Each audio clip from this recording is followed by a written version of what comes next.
damn phones. Babylons can't crack the code. Football is one of the most physical sports around, and injuries, they're a part of the sport, as you can't really stop an injury, and they do vary from injury to injury. Some may only last days, weeks, months, while some may be career-altering and may even end someone's career. In today's video, I am going to be talking about a quarterback that was a top quarterback in college football.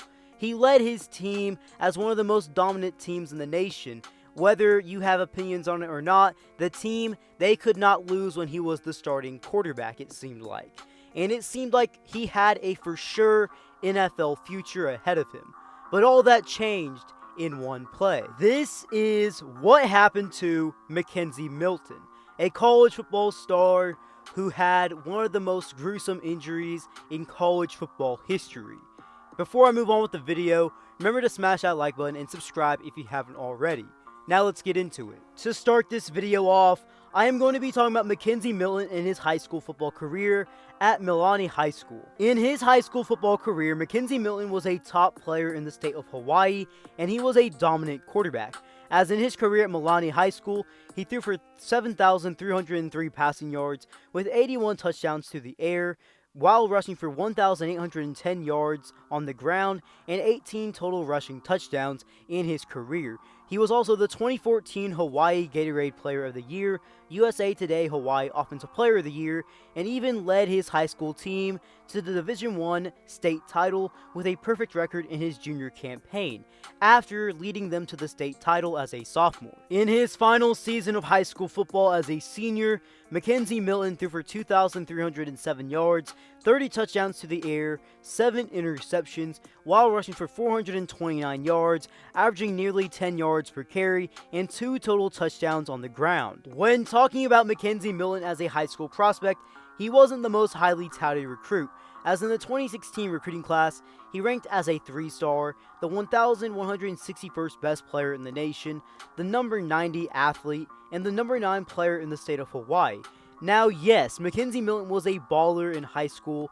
He played against some good talent in Hawaii, and he led his team with a lot of success, and was a quarterback that had his film and numbers back him up. But something that brought McKenzie Milton down as a high school prospect was his size. He wasn't the tallest quarterback, he only stood in at 5'11", and he didn't weigh the most either, as he only weighed 160 pounds while he was in high school. The only offers he held from Division I schools while coming out of high school were from Air Force, Hawaii, and Central Florida. When it came time to make a decision, he would end up committing to Central Florida. When McKenzie Milton came into UCF in 2016, Central Florida was coming off a horrible college football season, as they went 0-12 in 2015, as bad as it could get.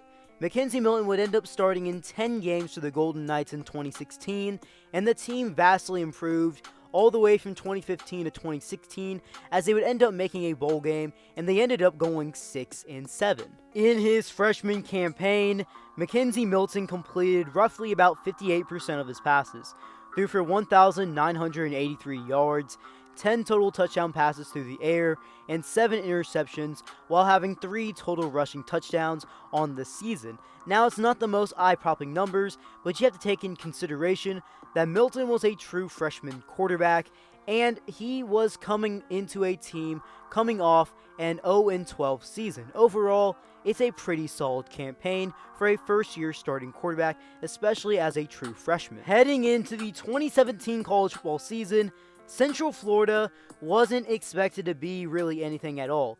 They were expected to be near the same team as they were in the 2016 college football season, and that's what people expected. However, the team became the most shocking team in college football in 2017, as they broke out and they were firing on all cylinders. Central Florida in 2017 went 13-0. They finished as a top 10 team. They made a New Year's Six Bowl bid and beat Auburn in the Peach Bowl. As for Milton in 2017, he would break out on the scene and he would become a top college football quarterback.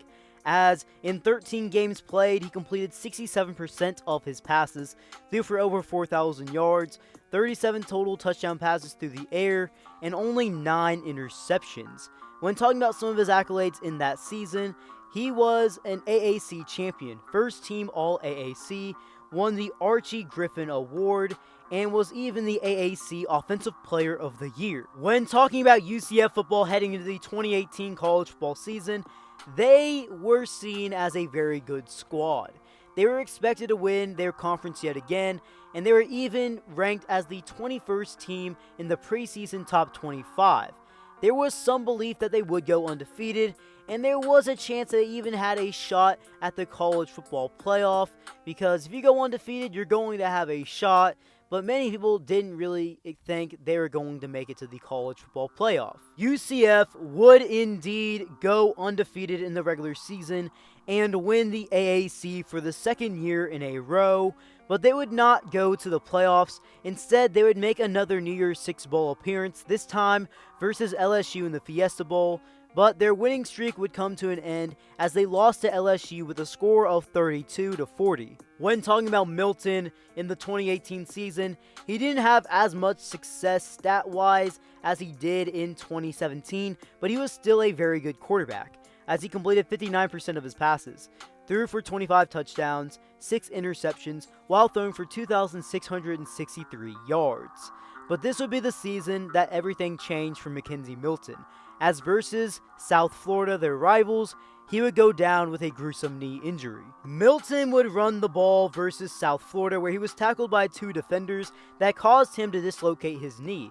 He was carried off the field and then rushed to a nearby Tampa General Hospital, where upon arrival, doctors found extensive damage to the arteries and nerves in his right knee. He would end up having emergency surgery to restore arterial blood flow. Overall, the surgery was a success, and over the next several days, he would have 2 more surgeries. When you think anything couldn't get worse for McKenzie Milton, a few months after all of his stuff has gone down, and he was recovering quite well with his knee that he hurt, he would end up having an infection in his knee, a very serious one at that pushed his recovery 6 months back, which ended up in him having to undergo even more surgery. He would eventually be cleared for football activities at Central Florida heading into the 2020 season. McKenzie Milton was finally back to football in 2020, but he was no longer the starting quarterback at Central Florida, as it was officially the Dillon Gabriel era, and it wouldn't be right to just throw McKenzie Milton into the fire when he was coming back from such a gruesome knee injury. In the 2020 campaign, he was a backup quarterback to Dillon Gabriel, and McKenzie Milton would not play in a single game as a Golden Knight, and that would be his final season with the team, as he would end up entering the transfer portal and transferring to Florida State. He would end his career at Central Florida with a few records under his name, as he has the most passing touchdowns in a single season, most passing yards in a single season, and most total offensive yards in a single season for UCF. In his one lone season at Florida State, McKenzie Milton did show some flashes that we saw at Central Florida, but he was ultimately kind of a shell of his old self since his injury happened to him. In the 2021 college football season, he played in 6 games for the Seminoles, as he completed 58% of his passes, threw for 775 yards, 3 touchdown passes, and 6 interceptions. Milton would make an attempt to push his name out there for the NFL, but he was ultimately undrafted in the 2022 NFL Draft, and he never really got an opportunity, and he's now officially retired from the sport of football. McKenzie Milton, when he was a healthy quarterback, was a top quarterback in college football, and I don't think that can be disputed. He was a great quarterback, and he was consistent, and he was a winner, and that was a 100% fact.